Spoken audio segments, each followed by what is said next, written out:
से पहले नजर डालते हैं अब तक की बुलेटिन। जी बिल्कुल। DPO विहाड़ी राना शाहद परवेज़ हमरा टीम DSP मियाँ अब्दुल रऊफ़ SP इन्वेस्टिगेशन रुबीना अब्बास ने चक नंबर 303 EB में जाकर मुद्दईयान से मुलाकात की और वाक़े पर इजहार अफसोस किया। वाक़े का मुकम्मल जायज़ा लिया।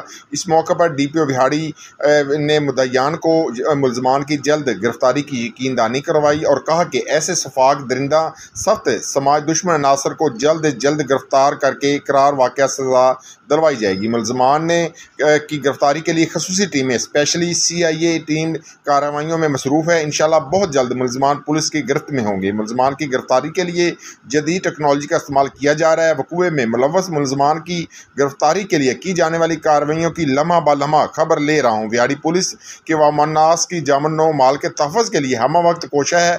अवामुन्नास को के भी अपील है कि अपने इर्द गिर्द कहीं भी कोई मशकूक शख्स को देखें या कोई सरगर्मी देखें फ़ौरन पुलिस हेल्पलाइन 15 पर इतला दें ताकि बर वक्त कार्रवाई करके समाज दुश्मन अनासर की गर्दन से दबोचा जा सके। वाज़ा रहे कि थाना साउका में 5 कस मुसल्लह डाकुओं ने चक नंबर 303 EB में दौरान डकैती 2 खवातीन के साथ जना बलजबर किया, जिस पर साउका पुलिस ने फौरी कार्रवाई करते हुए मोहम्मद शफी वल्द अब्दुल गनी की मुद्दत में मुकदमा नंबर 471/22 से जुर्म 395 375A ते पे दर्ज कर लिया गया। जी।